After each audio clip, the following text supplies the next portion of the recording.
हाँ जी। ओके जी, बिस्मिल्लाहिर्रहमानिर्रहीम। हम लोगों ने सेक्शन नंबर 5 स्टार्ट करना था। सेक्शन नंबर 5 बेसिकली सबसे ज्यादा न्यूमेरिकल पोर्शन जो है वो सेक्शन नंबर 5 के अंदर है। ठीक है, सबसे ज्यादा न्यूमेरिकल पोर्शन किसमें? सेक्शन नंबर 5 के अंदर है। और हमने ऑलरेडी बात की थी कि हमारे पास जो न्यूमेरिकल बेसिकली हैं वो कौन कौन से हैं। हमने कहा था कि सेक्शन 5 में हमारे पास जो न्यूमेरिकल रिपीट होते हैं एएस में से, वो ब्रेक इवन है एक, दूसरा मार्जिनल ऑफ सेफ्टी है, तीसरा है कॉस्टिंग, चौथा है वेरियस एनालिसिस। इसको हम करेंगे लास्ट में। लेकिन जो सबसे ज्यादा मर्तबा पास पेपर में न्यूमेरिकल आए हुए हैं इस साल, वो है एक इन्वेस्टमेंट अप्रेजल्स और आपकी accounting ratios. The most repeated numerical in the P3, the most repeated numerical in the P3 they are. तो अब हमने इसको करना है। सबसे पहले आपके पास जो इन्वेस्टमेंट अप्रेजल है, आप में से किसी को पता है कि इन्वेस्टमेंट अप्रेजल किसे कहते हैं?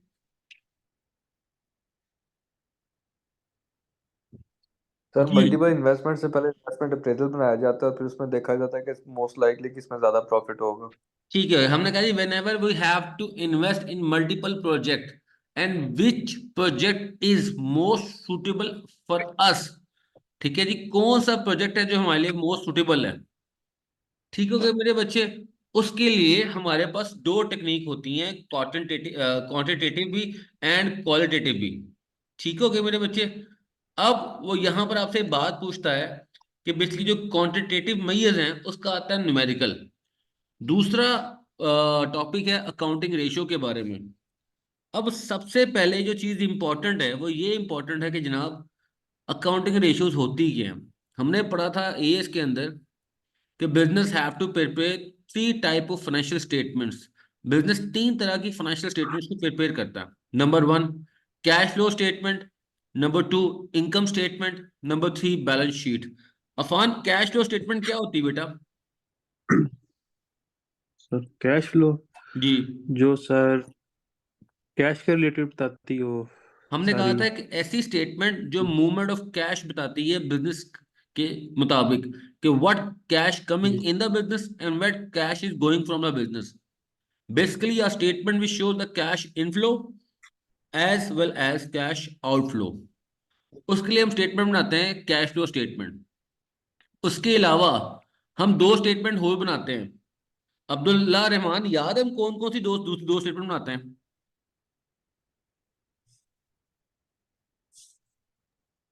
नहीं सर। नहीं, हम दो स्टेटमेंट बनाते हैं। एक का नाम है इनकम स्टेटमेंट, दूसरी का नाम है बैलेंस शीट। हम कितनी स्टेटमेंट बनाते हैं? हम बेसिकली तीन। बिजनेस के अंदर 3 स्टेटमेंट बनाते हैं। एक स्टेटमेंट का नाम है कैश फ्लो स्टेटमेंट, दूसरी का नाम है इनकम स्टेटमेंट, थर्ड का नाम है बैलेंस शीट। ठीक है, इनकम सर स्टेटमेंट ये क्या? यूनिट क्या हम न्यूमेरिकल्स कर रहे हैं या सिर्फ पूरा स्टार्ट कर रहे हैं मेरी मतलब। भाई, मैंने आपको जब तक इसका ओवरव्यू नहीं दूंगा आपको इसकी समझ नहीं लगेगी। ठीक है, ठीक। सिर्फ मुझे चंद ओवरव्यू देने दो, फिर मैं एक न्यूमेरिकल करवाना है आपको। The statement which shows the cash inflow and cash outflow of the business is known as cash flow statement. उसको हम कैश फ्लो स्टेटमेंट कहते हैं। जबकि जो इनकम स्टेटमेंट है वो क्या होती है? The statement which shows the financial performance of a business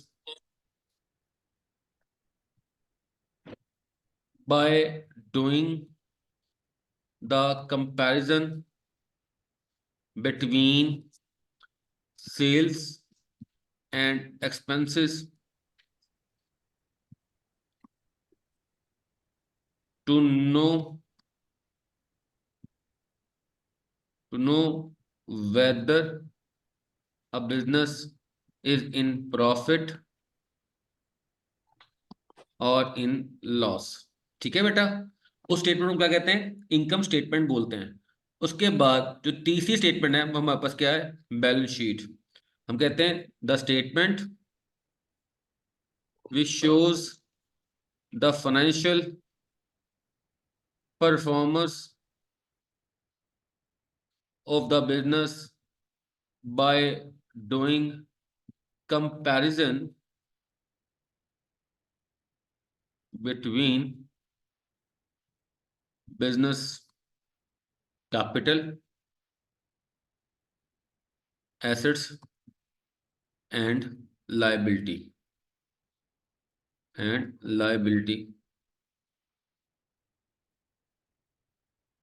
is known as balance sheet।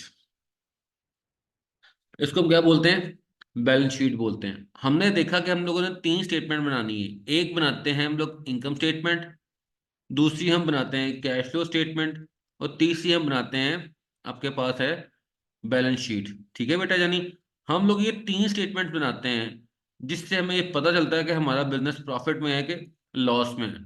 कौन कौन सी, एक स्टेटमेंट हमारे पास कौन सी है, इनकम स्टेटमेंट, दूसरी कौन सी है, बैलेंस कैश शीट, और फिर है आपके पास ये कैश फ्लो स्टेटमेंट। हम तीन स्टेटमेंट्स बनाते हैं।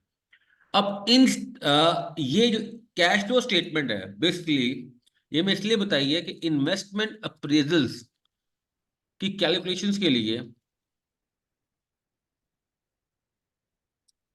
इन्वेस्टमेंट अप्रेजल्स की कैलकुलेशंस के लिए business needs forecasted net cash flows. Business को क्या चाहिए होता है, फोरकास्टेड नेट कैश फ्लो चाहिए होती है। ये ऑलरेडी गिवन होती है, लेकिन हम जानते हैं कि नेट कैश फ्लो का फॉर्मूला क्या था जो हमने एएस में पढ़ा था। हमने पढ़ा था cash inflows minus cash outflows. ठीक है मेरे बच्चे, ये हमने पढ़ा था एएस के अंदर। अब मुझे आपने बताना है कि आपको जो बात मैंने की इसकी समझ लगी कि नहीं लगी।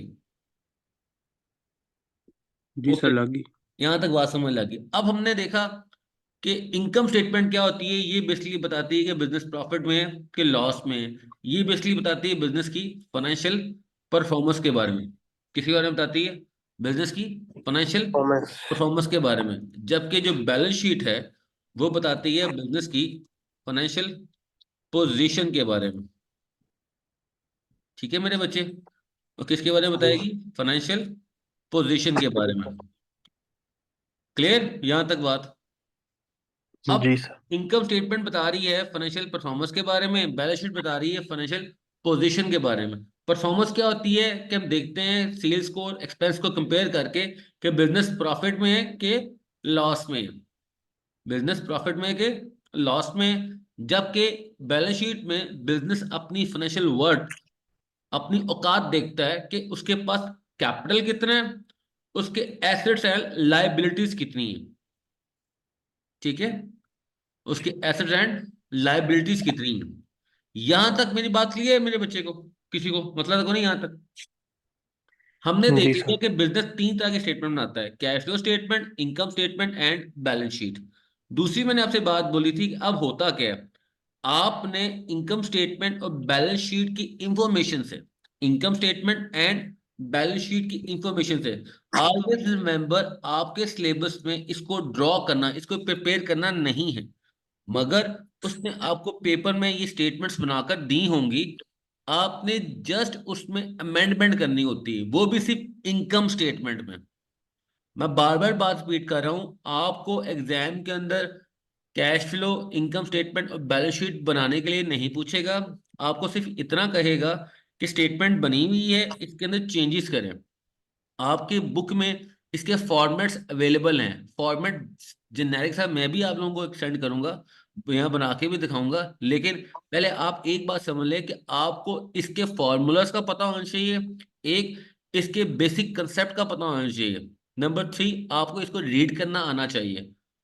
बट आपको इसको प्रिपेयर करने के लिए वो कैम्ब्रिज में क्वेश्चन में नहीं पूछेगा। 10 सालों में एक दफा अमेंडमेंट्स आएंगी, सिर्फ एक दफा। अमेंडमेंट्स क्या होती है, चेंजेस करना। इसके अलावा उसने आपसे कभी कुछ नहीं पूछा। ये आपके पास हो गई है, मैंने फाइनेंशियल स्टेटमेंट्स का थोड़ा सा आपको इंट्रोडक्शन दे दिया। अब जो हम बात कर रहे थे वो हम बात कर रहे थे इन्वेस्टमेंट अप्रेजल्स की। अब उसका मैंने एक न्यूमेरिकल परफॉर्म करना है। अब सबसे पहले हम सिर्फ एक फटाफट गो थ्रू में ये देखेंगे कि जो आपके इन्वेस्टमेंट अप्रेजल्स हैं वो होते क्या हैं। ठीक है, आपके इन्वेस्टमेंट अप्रेजल्स क्या होते हैं, सिर्फ जी एक सर। बड़े फास्ट ट्रैक पे मैंने उन चीजों को आपको गो थ्रू कराना है ताकि मैं फिर न्यूमेरिकल पे आ जाऊं फटाफट। ठीक हो गया। ओके जी, सबसे पहले मुझे आपने ये बताना है, ये देखें जी, इन्वेस्टमेंट अप्रेजल्स की बात ये आपके सामने स्क्रीन पे आ गई है। ठीक है जी। अब यहां पर हमने देखना है कि ये क्या होता है। यहाँ पर आपको बात कह रहा है, कहता है most business exist to make profit. अब ये लाइन है, इस लाइन को कौन पढ़ेगा आप में से? इसको मैं हाईलाइट भी करूं ग्रीन से जी। Who will read? सर कौन सी लाइन? ये जिसको मैंने हाईलाइट किया है। ठीक। जी please. Investment appraisal involves a business in trying to assess the likely profitability of understanding a particular course of action, usually involving the purchasing of premises and or equipment. Hmm. Businesses need to know that if they undertake a specific project, it will be financially safe and will allow them to reap some reward from the venture. Wait, कहता है investment appraisals में business ये कोशिश कर रहा होता है कि अगर वो कोई भी एक एक्शन परफॉर्म करे, फॉर एग्जांपल वो कोई नई बिल्डिंग परचेज कर रहा है, फैक्ट्री को रीलोकेट कर रहा है, ठीक है जी, किसी स्पेसिफिक प्रोजेक्ट पे काम कर रहा है, या किसी भी बिजनेस को टेक ओवर कर रहा है। There are nominal 4-5 type business के बड़े इंपॉर्टेंट डिसीजन हो रहे हैं जिसमें उसकी बहुत सारा पैसा लग जाता है। अब हमें पता है ये पैसा लगना बहुत ज्यादा है, ये डिसीजन वापस नहीं हो सकता, रिवर्स नहीं हो सकता। तो बिजनेस अपने पॉइंट ऑफ व्यू से इस इन्वेस्टमेंट को, जो उसने इन्वेस्टमेंट करना है, उसको वो एवेलुएट करना चाह रहा होता है कि whether the this investment in purchasing of factory, in the relocating the factory, in purchasing of new land, in investing a particular project, क्या ये बिजनेस के लिए फ्रूटफुल है कि नहीं है, क्या ये फाइनेंशियली सेफ है कि नहीं है, क्या ये हमें लॉन्गर रन में बेनिफिट देके जाएगा कि नहीं देके जाएगा। इस सब के लिए हम क्या करते हैं? इन्वेस्टमेंट अप्रेजल करते हैं। क्या करते हैं मेरे बच्चों? इन्वेस्टमेंट Investment अप्रेजल करते हैं। अब्दुल्ला रहमान, क्या ये बात आपको क्लियर है जो मैंने बात बोली है? हाँ जी सर, क्लियर। बताओ मैंने क्या बोला।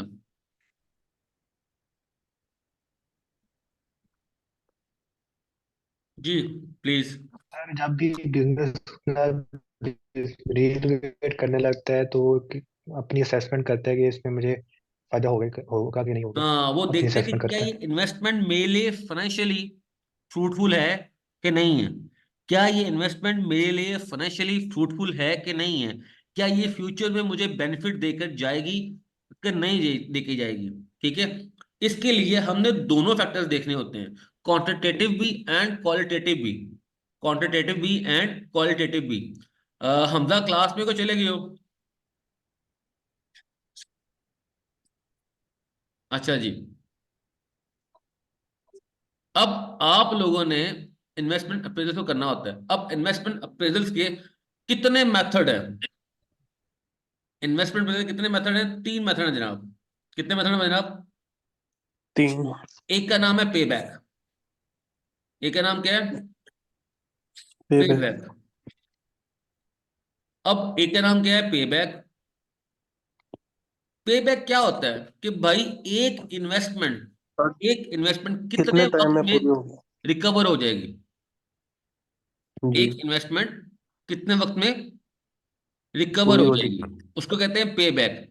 दूसरे का नाम है ARR, accounting rate of return या एवरेज रेट ऑफ रिटर्न। ठीक है जी।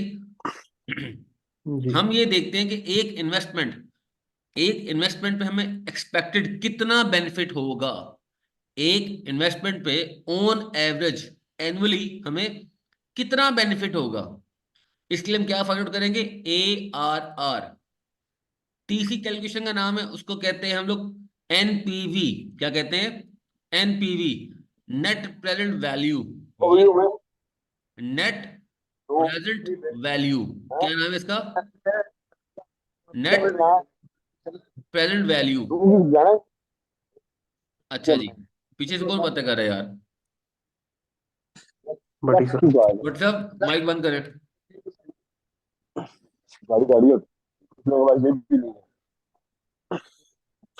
एक मिनट वॉइस होल्ड कीजिएगा प्लीज।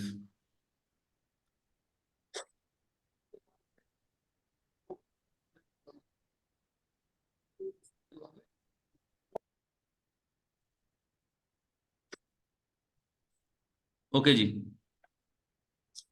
आवाज आ रही है मेरी आपको? और ये सर। ओके जी। अब मैंने अब क्या बताया कि इन्वेस्टमेंट अप्रेजल की कितनी टेक्निक है मेरे बेटा अब्दुल्ला रहमान, कितनी टेक्निक है इन्वेस्टमेंट अप्रेजल्स की? सर 3। तीन टेक्निक है। एक का नाम क्या है? पे बैक। क्या नाम है? पे बैक। कि इन payback. How much, in how much time an investment will be recovered. ठीक है, ये क्या होता है? पे back.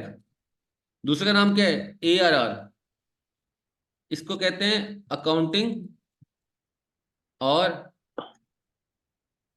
Average return ratio. Rate of return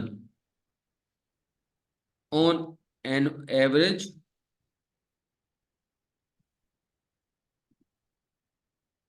how much an investment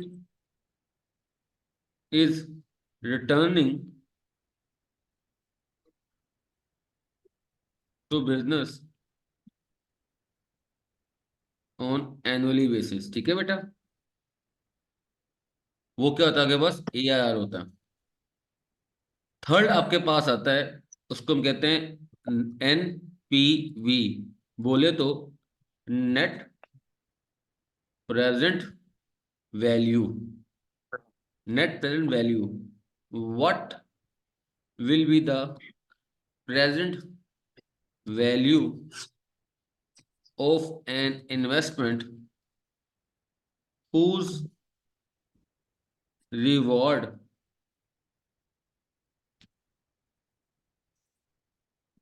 will be enjoyed by the business in future। Boys ये मैं बड़ी सिंपल लैंग्वेज में लिखा है, सर ये एक बार एनपीवी समझाइएगा दोबारा से। बताने लगा।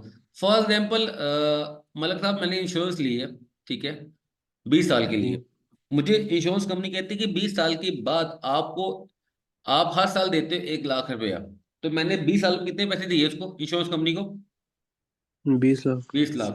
उसने कहा जी आपको 20 लाख के बदले 20 सालों के बाद 40 लाख मिलेगा। ठीक है, अच्छा ठीक है। हम कहते हैं जो 20 लाख मुझे मिलने ना, 40 लाख मिलने ना 20 सालों के बाद, उसकी आज जी 2024 में, उसकी आज की डेट में 2024 में वैल्यू क्या होगी? हम जानते हैं अच्छा अच्छा। जब हम छोटे थे तो हमारे पेरेंट्स क्या कहते थे जी, हमारे हमारे वक्त में तो 100 रुपया तोला जेवर मिलता था, और आज कितने में तोला जेवर है? 2.5 लाख रुपए तोला। लाख से ऊपर। 2.5 लाख के ऊपर है, 2 लाख 2.5 लाख के ऊपर है तकरीबन। ठीक है, जी तो क्या वैल्यू ऑफ मनी कम हुई है कि ज्यादा हुई है? ज्यादा हुई। हैं?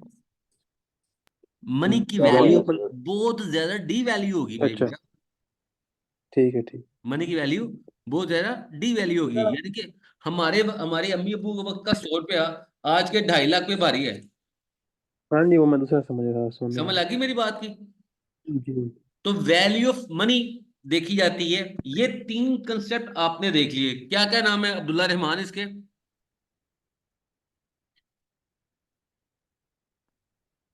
पे बैक, सर वो ARR, मेरा नेट थोड़ा बंद, कोई बात नहीं, नेट पे बंद बैक, हो गया था। ARR और एनपीवी। ठीक है मेरे बच्चे, हमने भाई ये बात एनपीवी कर जरा रहे दोबारा थे। बता देते। अच्छा यार, मैंने ये ये बात, सिर्फ एनपीवी बता दें। मैंने पूरी बात बता दूं बेटा, मैंने ये बात बोली थी कि जब कभी भी आपने इन्वेस्टमेंट करनी होती है तो इन्वेस्टमेंट को क्वांटिटेटिवली जानने के लिए हमारे पास इवेल्युएट करने के लिए तीन मेजर्स हैं, तीन टूल्स हैं, तीन मेथड है। एक का नाम है पेबैक, दूसरे का नाम है ARR और तीसरे का नाम है NPV। पेबैक ये बताता है कि कितने वक्त में इन्वेस्टमेंट कवर अप हो जाएगी। ARR ये बताता है कि ऑन एवरेज एक इन्वेस्टमेंट एनुअली हमें कितना रिटर्न दे के जाएगी। NPV ये बताता है कि ऐसी इन्वेस्टमेंट जिसका रिवॉर्ड हमें फ्यूचर में मिलेगा, जिसका रिवॉर्ड कब मिलेगा, फ्यूचर में। अब जो फ्यूचर में हमें रिवॉर्ड मिलना है 20 सालों के बाद, अगर उस रिवॉर्ड की मैं वैल्यू आज के डेट में निकालूं तो वो क्या निकलती है।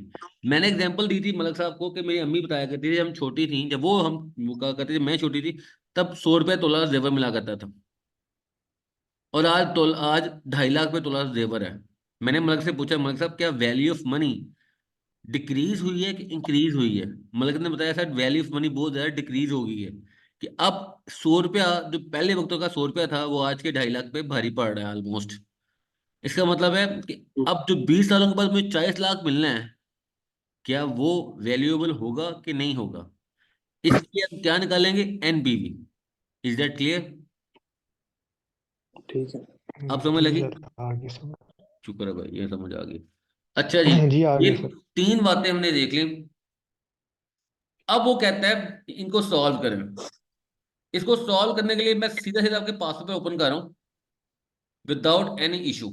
ठीक है, आपने वो न्यूमेरिकल देखना है और आपको मैं डाटा दिखाता हूँ सबसे पहले। उस डाटे पे आपने देखना है कि वो क्वेश्चन इतना मुश्किल नहीं होता, लेकिन वो इतनी इजी तरीके से करना है आपको कि सर ये तो वाकई बड़ा इजी न्यूमेरिकल है, ऐसे न्यूमेरिकल आ जाए तो मुफ्त के नंबर है। अच्छा जी, ऊपर क्या लिखा हुआ है, मैं टॉपिक का नाम क्या लिखा हुआ है, इन्वेस्टमेंट अप्रेजल्स। उसने आपको एक डाटा दिया हुआ है, अपेंडिक्स 2 दिया हुआ है, financial data for the pizza van project. Year दिया हुआ है 0, 1, 2, 3, 4। ईयर क्या दिया हुआ है, 0, 1, 2, 3, 4। 0 ईयर का मतलब ये है कि इस साल इन्वेस्टमेंट हुई है, बिजनेस से पैसा गया है। तो आप देखते हैं तो 0 ईयर के आगे वैल्यू लिखी हुई है, ये क्या लिखा हुआ है, नेट कैश फ्लो। ये क्या लिखा है बेटा यहाँ पर, नेट कैश फ्लो। तो फर्स्ट ईयर पे जो वैल्यू ब्रैकेट में लिखी गई है, ये वैल्यू बेसिकली नेगेटिव वैल्यू है। ये क्या शो कर रही है कि ये बिजनेस से क्या हुआ है, कैश आउटफ्लो हुआ है। क्या हुआ है, कैश आउटफ्लो। आउटफ्लो हुआ है। यहां तक मेरी बात समझ लग रही। जी। हम्म। फिर ईयर 1 है, ईयर 1 का नेट कैश फ्लो कितना है, 70। ईयर 2 का कितना है, फिर 70। ईयर 3 का कितना है, 80। ईयर 4 का कितना है, 80। आगे उन्होंने डिस्काउंट फैक्टर दिया हुआ है। उसने हमसे फाइंड आउट करने के लिए क्या क्या कहा हुआ है, कहता है refer to the appendix, calculate the forecast net present value of the proposed pizza van project for over 4 years. कहते हैं जनाब NPV निकालें। क्या निकालें, NPV। NPV निकालें। अब इसको पहले मैं सॉल्व करने जा रहा हूँ। ठीक है बेटा, ले जी। ठीक है। अब इसको हम सॉल्व करेंगे, आपने ध्यान से देखना है कि मैंने सॉल्व किस तरह किया। ओके जी, सबसे पहले अफान आपको इस की पिक लेनी पड़ेगी, स्क्रीनशॉट ले लो और फिर तुम्हें डाटा लिखवाना है ये वाला। Yes sir. कर रहे हैं सर। कर लिए, ओके जी। ले ली, अब पहले टेबल मैंने के लिए ली। इसी डाटे को यहाँ पर पहले ड्रॉ किया। आपके पास उन्होंने क्या बताया हुआ है, ईयर बताया हुआ है, सर एक 0, ईयर 1, 2, 3 एंड 4। और ओके, फिर उन्होंने क्या बताई आपको, नेट नेट कैश फ्लो। ठीक है जी, फर्स्ट ईयर कितनी है, सर 70। 200। टू कितनी है, तो जीरो पे 700 टू हाँ हंड्रेड 200 है। 1 पे कितनी, 70। 70।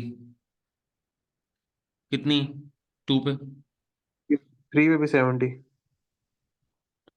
3 पे कितनी, 70। 1, 2, 3 पे 70 है। 1 2 पे सर जी 70 है। 3 4 पे 80 80। 80, 80।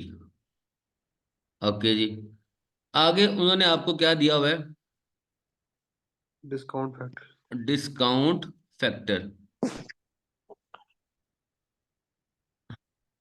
कितना 8% है? जी सर, पहले 0 पे 1।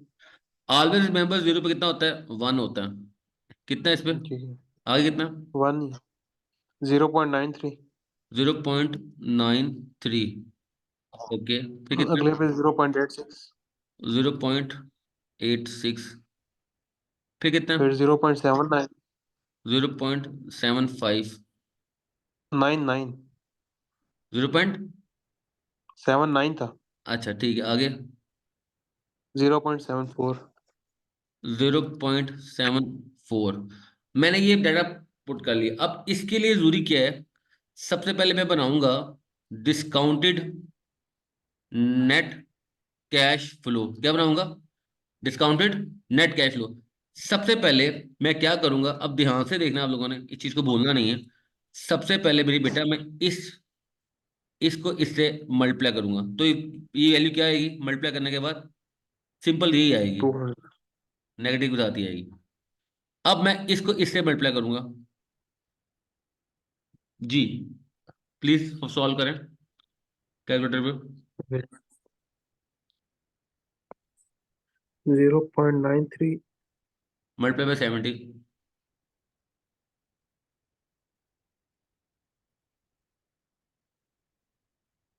65.1। 65.1। ओके जी। अब आप इसका मल्टीप्लाई करें आपस में। ये वैल्यू मैंने यहाँ लिख दी। अब इन दोनों 60.2। कितना है? 60.2। 60.2। 2। ओके जी, अब इसको इससे मल्टीप्लाई करें।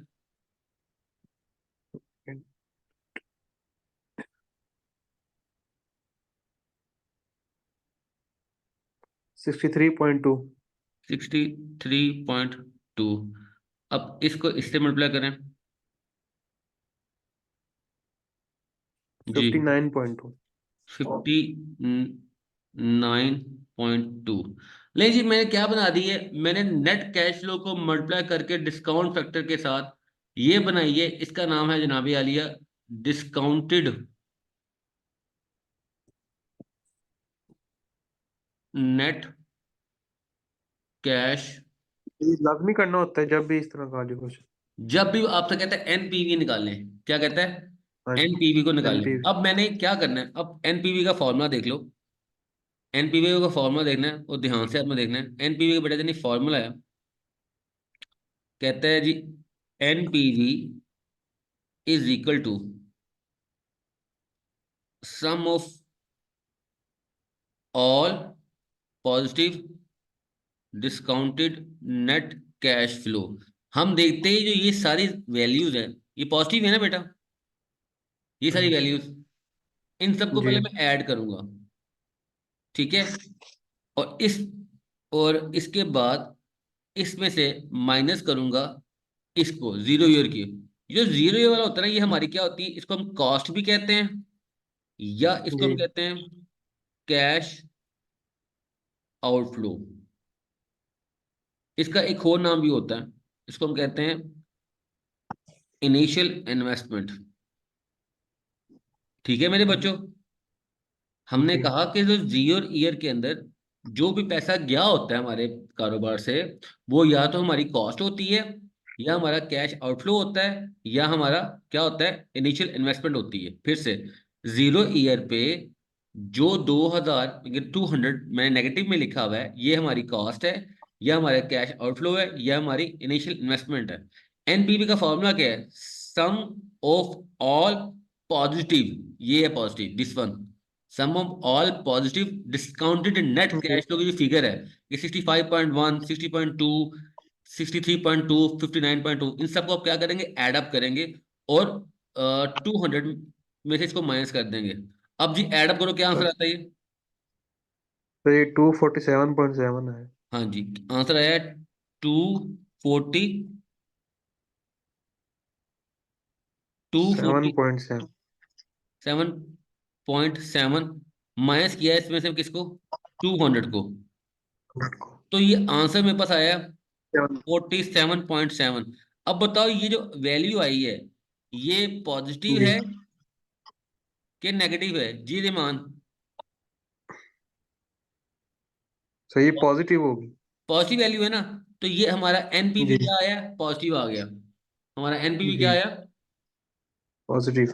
तो अब मुझे इस प्रोजेक्ट में इन्वेस्टमेंट कर लेनी चाहिए, क्योंकि मेरा एनपीवी क्या आया, पॉजिटिव आया। पॉजिटिव। फिर से चल लेते हैं।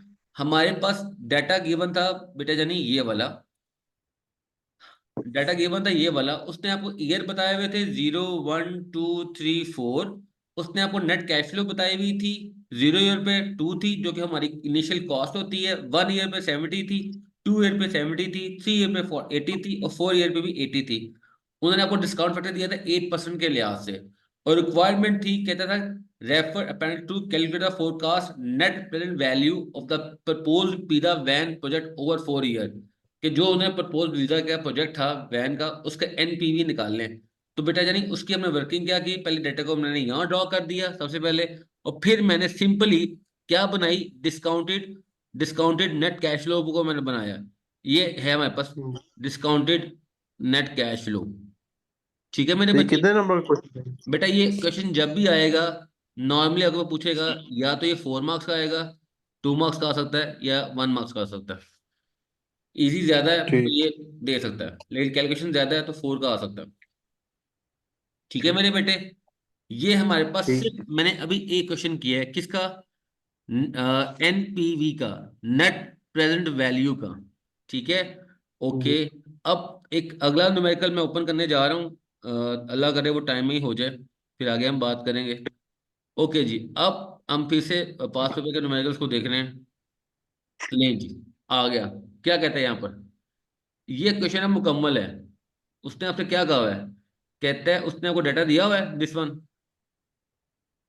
उसने कहा जी ईआरपी की इन्वेस्टमेंट है। उसने क्या कहा है, उसने कहा जी refer to line number 72 and 74 in table and calculate. अब लाइन नंबर 71 में पढ़े, तो यहाँ उसने लिखा हुआ है, ये लाइन पढ़ो क्या लिखी हुई है, इन्वेस्टमेंट कॉस्ट कितनी लिखी है यहाँ पर उन्होंने। 1 million। अब क्या ये टेबल में गिवन थी, नहीं। इसका मतलब है ये किस ईयर की इन्वेस्टमेंट है, 0 ईयर की। जीरो। जीरो की। ठीक है जी। अब सबसे पहले मेरे बच्चों, इस डाटे ये इसकी स्नैपशॉट ले लें। ठीक है। मैं 5 मिनट के इस बाद टेबल दोबारा की। क्लास रिलेट करता हूँ और ये न्यूमेरिकल मुकम्मल करता हूँ। ठीक है मेरे बच्चे। ठीक है सर। ओके। ठीक है बेटा, फिर ओके। यहाँ से न्यूमेरिकल में वाइंड अप करना है, ताकि आपका ये एनडीए वाला क्वेश्चन खत्म हो जाए। Okay okay. उसके बाद फिर दोबारा क्लास को जनरेट करेंगे। ठीक है बच्चे। ठीक। ओके जी, अल्लाह हाफिज, अल्लाह हाफिज।